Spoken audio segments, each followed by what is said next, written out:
नमस्कार. 11:30च्या बातमीपत्रात मी मंजिरी मराठे आपलं स्वागत करते. सुरुवातीला एक नजर ठळक बातम्यांवर. आदिवासींचा बळी देऊन नैसर्गिक स्रोतांचं शोषण करणं योग्य नाही, पंतप्रधान नरेंद्र मोदी यांचं प्रतिपादन.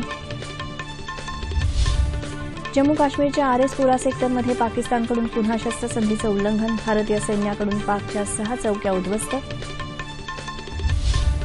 न्यूझीलंडचे पंतप्रधान जॉन की आजपासून भारत दौऱ्यावर, परस्पर संबंध दृढ करण्याबाबत पंतप्रधान नरेंद्र मोदींबरोबर करणार चर्चा. सोयाबीनला हमीभाव मिळण्यासाठी राज्यामध्ये नाफेडच्या माध्यमातून सोयाबीन खरेदी केंद्र सुरू करणार, कृषीमंत्री पांडुरंग फुंडकर यांची माहिती. भारतीय संघ आशिया चॅम्पियन्स चषक हॉकी स्पर्धेच्या उपांत्य फेरीत दाखल.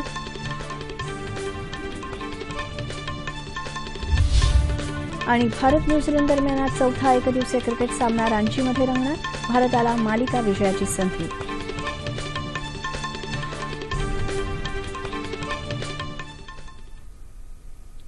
आता सविस्तर वृत्त. आदिवासींचा बळी देऊन नैसर्गिक स्रोतांचं शोषण करणं योग्य नाही, असं पंतप्रधान नरेंद्र मोदी यांनी म्हटलं आहे. नवी दिल्लीत पहिल्या राष्ट्रीय आदिवासी महोत्सवाचं उद्घाटन करताना ते काल बोलत होते. आदिवासी आहेत म्हणून आपल्या इथली वनं टिकली आहेत, त्यांची जमीन हिरावून घेण्याचा अधिकार कोणालाही नाही. आदिवासींना त्यांचे हक्क मिळावेत यासाठी आम्ही प्रयत्नशील राहू, असं ते म्हणाले.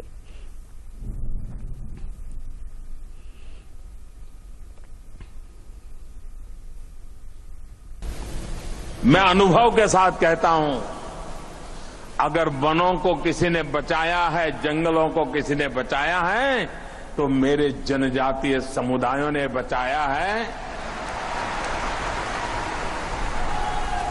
वो सर दे देगा लेकिन जंगल को तबाह नहीं होने देगा, ये उसके संस्कार में होता है. और इसलिए हमें जंगलों की अगर रक्षा करनी है तो जनजाति समुदायों से बड़ा हमारा कोई रक्षक नहीं हो सकता है. इस विचार को प्राथमिकता देने के लिए हमारा प्रयास है. याआधी केंद्र सरकारमध्ये आदिवासींसाठी स्वतंत्र मंत्रालय नव्हतं, ते माजी पंतप्रधान अटल बिहारी वाजपेयी यांच्या कार्यकाळात पहिल्यांदाच झालं, असं ते म्हणाले. आदिवासींची कला, त्यांनी तयार केलेल्या वस्तूंना प्रोत्साहन देण्याची गरज असून त्याकरता विशेष प्रयत्न करण्याची ग्वाही पंतप्रधानांनी दिली. आदिवासींच्या गरजा पूर्ण करण्यासाठी वनबंधू कल्याण योजना सुरू केली जाईल, असंही पंतप्रधानांनी स्पष्ट केलं. या कार्यक्रमात आदिवासींनी आपले विविध पारंपरिक कार्यक्रम सादर केले.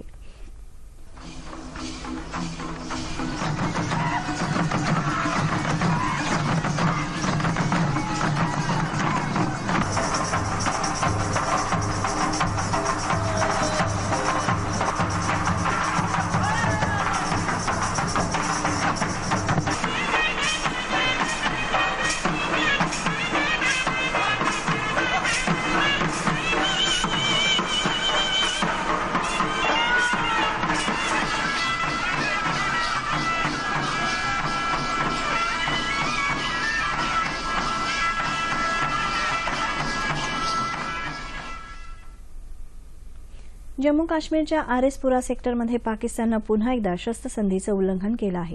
गेल्या 24 तासात भारतीय जवानांनी पाकिस्तानच्या 6 चौक्या उद्ध्वस्त केल्या. संपूर्ण रात्रभर दोन्ही बाजूंकडून गोळीबार सुरू होता. या गोळीबारात 7 भारतीय नागरिक जखमी झाले आहेत, त्यांना रुग्णालयात दाखल करण्यात आलं आहे. सीमेवरच्या सर्व शाळा बंद ठेवण्यात आल्या असून लोकांनी घराबाहेर पडू नये असं आवाहन करण्यात आलं आहे.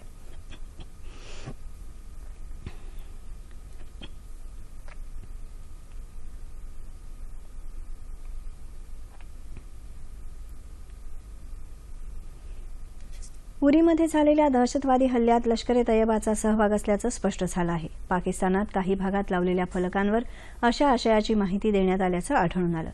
दरम्यान अमेरिकेचे भारतातील राजदूत रिचर्ड वर्मा यांनी उरी इथल्या दहशतवादी हल्ल्याचा निषेध केला आहे.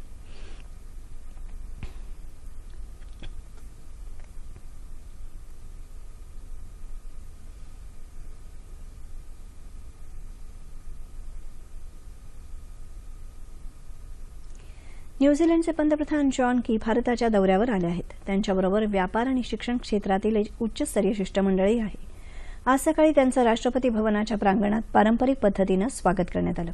राष्ट्रपती प्रणव मुखर्जी तसंच पंतप्रधान नरेंद्र मोदी यांच्याबरोबर होणाऱ्या द्विपक्षीय चर्चेत एनएसजी सदस्यत्वाच्या मुद्द्याबरोबरच व्यापार, ऊर्जा तसंच इतर मुद्द्यांवर चर्चा होण्याची शक्यता आहे.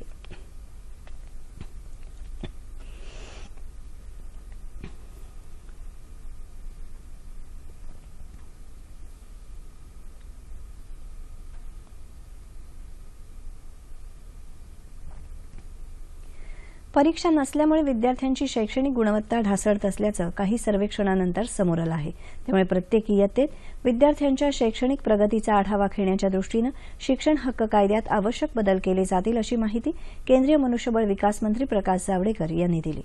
जावडेकर यांच्या अध्यक्षतेखाली शिक्षण सल्लागार मंडळाची 64वी बैठक काल नवी दिल्लीत झाली. त्यानंतर घेतलेल्या पत्रकार परिषदेत ते बोलत होते. Central government may bring in suitable amendment to the right to education, which will give states freedom to review no detention policy.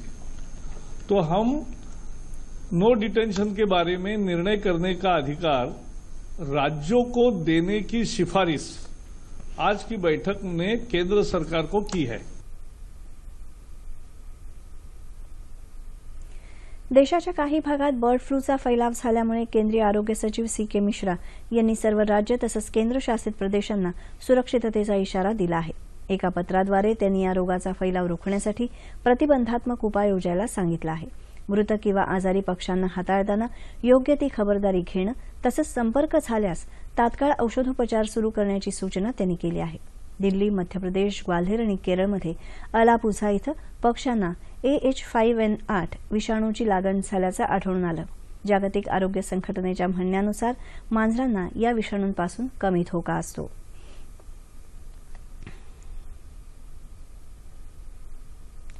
सोयाबीनला हमीभाव मिळण्यासाठी राज्यात नाफेडमार्फत सोयाबीन खरेदी केंद्र सुरू करण्यात येणार आहे. कृषी मंत्री पांडुरंग फुंडकर यांनी काल केंद्रीय कृषी मंत्री राधामोहन सिंग यांच्याकडे दूरध्वनीवरून ही मागणी केली. त्याला केंद्रीय कृषी मंत्र्यांनी सकारात्मक प्रतिसाद देत तातडीनं सोयाबीन खरेदी केंद्र सुरू करण्याचे निर्देश दिल्याची माहिती फुंडकर यांनी दिली. राज्यातील सोयाबीन उत्पादक शेतकरी सोयाबीनला हमीभाव मिळत नसल्यानं त्रस्त झाले आहेत. ज्या भागात आधारभूत किमतीपेक्षा कमी भाव मिळत असेल त्या ठिकाणी ही खरेदी केंद्र सुरू करण्यात येणार आहेत. यंदा उसाला प्रतिटन 3200 रुपयांची पहिली उचल विनाकपात द्यावी अशी मागणी खासदार राजू शेट्टी यांनी केली आहे. काल जयसिंगपूर इथं स्वाभिमानी शेतकरी संघटनेच्या 15व्या ऊस परिषदेत ते बोलत होते. ज्या कारखान्यांनी 2015-16 सालची FRPची रक्कम दिलेली नाही त्यांच्या विरोधात फौजदारी गुन्हे दाखल करावेत, शेतीसाठी स्वतंत्र अर्थसंकल्प सादर व्हावा, उसावरचा खरेदी कर माफ करावा, ऊस वाहतूकदार महासंघ स्थापन करून वाहतुकीचे दर निश्चित करावेत या मागण्यांचे ठराव या परिषदेत करण्यात आले. ऊस दराच्या बाबतीत येत्या 5 तारखेपर्यंत राज्य सरकारनं तोडगा काढावा असं आवाहन त्यांनी केलं. सध्या सामाजिक वातावरण वेगवेगळ्या घटनांमुळे बिघडत आहे. अशा घटना आणि त्यामागच्या विविध कारणांची मीमांसा करणं आवश्यक असल्याचं मत रिपब्लिकन पार्टी ऑफ इंडियाच्या गवई गटाचे राष्ट्रीय सरचिटणीस डॉ. राजेंद्र गवई यांनी काल कोल्हापुरात व्यक्त केलं. या गटाच्या वतीनं आयोजित करण्यात आलेल्या सामाजिक सलोखा परिषदेत ते बोलत होते.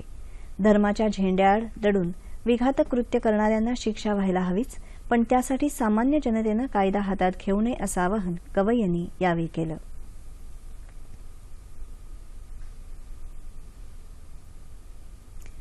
रायगड जिल्ह्यातल्या माणगाव तालुक्यातल्या तळाशीत गावात आढळून आलेल्या कोरीव शिल्पकामांचे जिवंत दाखले जतन करण्याची मागणी अभ्यासकांकडून होत आहे.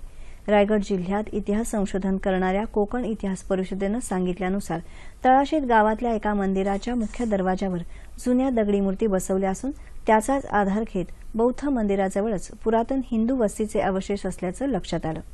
तळाशीतमधल्या एका चिंचेच्या बुध्याशी एका शिवमंदिराचे अवशेष आढळले. त्यात शैव शिल्प, मंदिर कमान, तुटलेला नंदी, क्षेत्रपाल आदींचा समावेश आहे. हे शिल्पकाम 11व्या शतकातलं असून त्यावर आणखी अभ्यास झाल्यास नवा इतिहास समोर येईल असं अभ्यासकांचं म्हणणं आहे. हा भाग पूर्वी मंदरज विषय या नावाने शिलाहारांच्या प्रशासकीय तो विभाग होता. हा एक जिल्ह्यासारखा पूर्वी भाग असायचा आणि यामध्ये त्याचं मुख्य केंद्रस्थान जे आहे ते हे तळेगाव असण्याची शक्यता आहे आणि हे माझ्या अभ्यासातून मी तसं सिद्धही केलेलं आहे. तर ह्या भागाचं सूक्ष्म स्तरावर उत्खनन होणं फार गरजेचं आहे आणि त्यातून ह्या भागावरती ह्या भागातील प्राचीन इतिहासावरती त्याने उजेड पडेल आणि त्याचं तळेगावाचं ह्या भागामधलं असलेलं जे सहभाग आहे त्याचं कॉन्ट्रीब्युशन आहे ते सगळ्यात समोर येईल. आपली भारतीय शिक्षण पद्धती परीक्षाभिमुख आणि घोकंपट्टी स्वरूपाची आहे. मुलांच्या मनात डोक्यात विविध कल्पना असतात, मात्र त्यांना योग्य तसा वाव मिळत नाही. नवनिर्मितीतून प्रगतीच्या दिशेने जायचं असेल तर शिक्षणात सर्जनशीलतेचा समावेश असावा. त्यामध्येच आपण काय योगदान देऊ शकतो याचा विचार प्रत्येकानं करायला हवा, असं प्रतिपादन ज्येष्ठ संगणक तज्ज्ञ डॉ. विजय भटकर यांनी केलं. उचित माध्यम प्रकाशित संवाद सर्जनशील मनांशी या विज्ञान तंत्रज्ञान विशेषांकाचं प्रकाशन विद्यार्थी सहाय्यक समितीच्या आपटे वसतिगृहात डॉ. भटकर यांच्या हस्ते झालं. त्याप्रसंगी प्रमुख पाहुणे म्हणून ते बोलत होते. कार्यक्रमाच्या अध्यक्षस्थानी विद्यार्थी सहाय्यक समितीचे कार्यकारी विश्वस्त प्रभाकर पाटील, संवाद सर्जनशील मनाशीच्या संपादिका रेश्मा जीवराज चोले, कार्यकारी संपादक जीवराज चोले आदी उपस्थित होते. आपल्याला ज्या भाषेत ज्ञान ग्रहण करणं अधिक सोयीचं आहे त्या भाषेत ज्ञान घेतल्यास नवीन मूळ संकल्पना समजू शकतील, असंही भटकर म्हणाले. मुंबई शहराच्या जवळपास 140 जुन्या आणि नवीन उद्यानांचा समावेश असलेल्या सचित्र पुस्तकाचं प्रकाशन मुंबईच्या महापौर स्नेहल अंबेकर यांच्या हस्ते काल झालं. बृहन्मुंबई महानगरपालिकेच्या जनसंपर्क विभागानं उद्यान विभागाच्या सहकार्यानं या पुस्तकाची निर्मिती केली आहे. मुंबईकरांना मोकळा श्वास घेण्यासाठी बृहन्मुंबई महानगरपालिकेनं उद्यानं विकसित केली असून हे सचित्र पुस्तक म्हणजे महापालिकेच्या चांगल्या कामाचं फलित आहे, असं महापौरांनी सांगितलं. औद्योगिक आणि व्यापारी दृष्टीनं महत्वाच्या असणाऱ्या या आंतरराष्ट्रीय कीर्तीच्या महानगरीत दररोज कामानिमित्त देशविदेशातून असंख्य लोक येत असतात. या पाहुणे मंडळींना तसंच मुंबईकर नागरिकांना हा अनमोल ठेवा माहिती व्हावा या दृष्टीनं बृहन्मुंबई महानगरपालिका प्रशासनानं मुंबईत उद्यानांचं चित्ररूपी पुस्तक प्रकाशित केलं. मुंबई गोवा राष्ट्रीय महामार्गावर पडलेल्या खड्ड्यांमुळे लोकांना प्रवास करणं कठीण झालं आहे. त्यातच धुळीचं साम्राज्य पसल्यामुळे लोकांच्या अडचणीत वाढ होत आहे. खड्डे बुजवण्यासाठी खडी आणि मातीचा वापर केला जातो आहे, तर काही ठिकाणी पेवर ब्लॉक बसवण्यात येत आहेत. हे काम अत्यंत मंदगतीनं सुरू असल्यानं वाहतुकीची कोंडीही अनेक ठिकाणी अनुभवायला येत आहे. अनेकांना श्वसनाचे, पाठीचे, मणक्याचे विकार झाल्याचं दिसत आहे.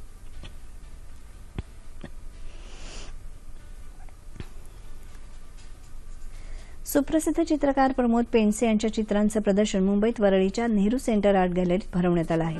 द डिव्हाइन दर्शन या विषयावर हे प्रदर्शन असून यात भारतीय कला पद्धतीप्रमाणे प्रतिमा दर्शन, मंत्र, स्रोत आणि यंत्रकला यांचा समावेश असलेल्या आकर्षक कलाकृतींची निर्मिती करण्यात आली आहे. हे प्रदर्शन 31 ऑक्टोबरपर्यंत खुलं राहणार आहे.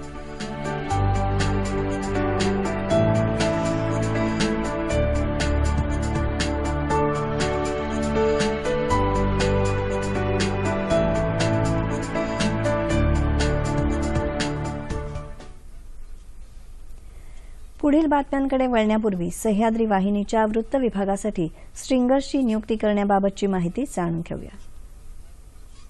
प्रसार भारती भारत लोकसेवा प्रसारक प्रादेशिक वृत्त विभाग दूरदर्शन केंद्र मुंबईकडून 36 जिल्ह्यांकरता स्ट्रिंगर्सचं पॅनल तयार करण्यासाठी अर्ज मागवण्यात येत आहेत. अर्ज 16 डिसेंबर 2016 संध्याकाळी 5 वाजेपर्यंत प्रादेशिक वृत्त विभाग दूरदर्शन केंद्र PB मार्ग वरळी मुंबई 30 या पत्त्यावर पोहोचतील अशा पद्धतीनं पाठवणं आवश्यक आहे. अर्ज आणि अधिक माहिती संकेतस्थळ www.ddkmumbai.org वर उपलब्ध. लाजून हासणे अन हसून ते पाहणे, मानसीचा चित्रकार तो, शूर आम्ही सरदार, केव्हा तरी पहाटे अशी अनेक अवीट गोडीची गाणी देणाऱ्या पंडित हृदयनाथ मंगेशकर यांचा जन्मदिवस. पंडित दीनानाथ मंगेशकरांचा सांगीतिक वारसा जन्मजात लाभलेल्या हृदयनाथांनी अनवट चालींची एकाहून एक सरस गाणी दिली आहेत. उस्ताद आमिर खान यांच्याबरोबरच हृदयनाथांनी इतरही गुरूंकडे संगीत शिक्षण घेतलं आणि त्यानंतर त्यांची संगीत कारकीर्द सुरू झाली. संत ज्ञानेश्वरांच्या अभंगांना चाली देणं असो किंवा कोळी गीतं असोत, हृदयनाथांनी आपली एक वेगळीच छाप उमटवली. विविध पुरस्कारांबरोबरच त्यांना पद्मश्री पुरस्कारांनी गौरवण्यात आलं आहे. संत मीराबाई, कबीर, सूरदास यांच्याबरोबरच शांता शेळके, सुरेश भट, कुसुमाग्रज यांच्या कवितांना लावलेल्या चाली आजच्या पिढीतही लोकप्रिय आहेत. प्राण हा सर्वथा जाऊ पाहे नको देवराया.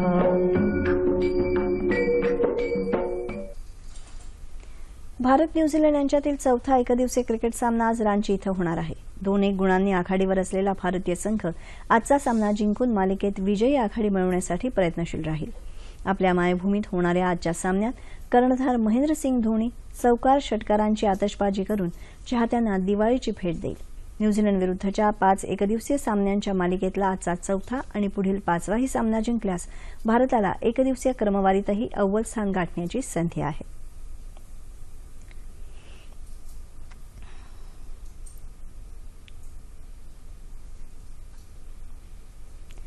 मलेशिया इथं सुरू असलेल्या आशिया चॅम्पियन्स चषक हॉकी स्पर्धेच्या 5व्या आणि अंतिम राऊंड रॉबिन सामन्यात भारताचा मुकाबला यजमान मलेशियाशी आज होणार आहे. या स्पर्धेत भारत आणि मलेशियाच्या संघानं आतापर्यंत प्रत्येक सामन्यात विजय मिळवला आहे. भारतानं काल चीनला 9-0 असं हरवून उपांत्य फेरी गाठली आहे. उपांत्य फेरीचे सामने शनिवारी होणार आहेत, तर अंतिम सामना रविवारी होईल.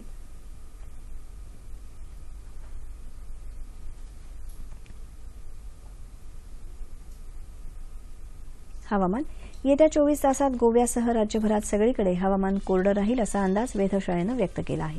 यंदा राज्यात समाधानकारक पाऊस झाल्यानं दुष्काळानं होरपळलेल्या भागाला मोठा दिलासा मिळाला आहे. यावर्षी सरासरीच्या 95.8% पाऊस झाल्यानं भूजल पातळीत लक्षणीय वाढ झाली आहे. ठळक बातम्या पुन्हा एकदा.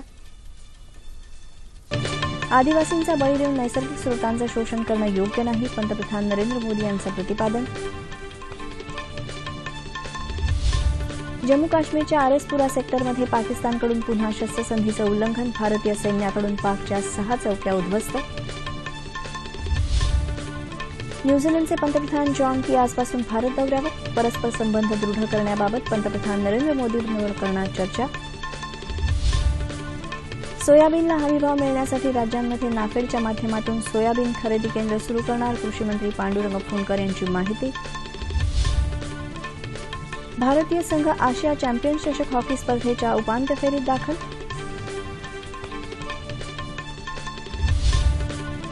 आणि भारत न्यूझीलंड दरम्यान आज चौथा एकदिवसीय क्रिकेट सामना रांचीमध्ये रंगणार, भारताला मालिका विजयाची संधी. सह्याद्री वाहिनीवर नमस्कार.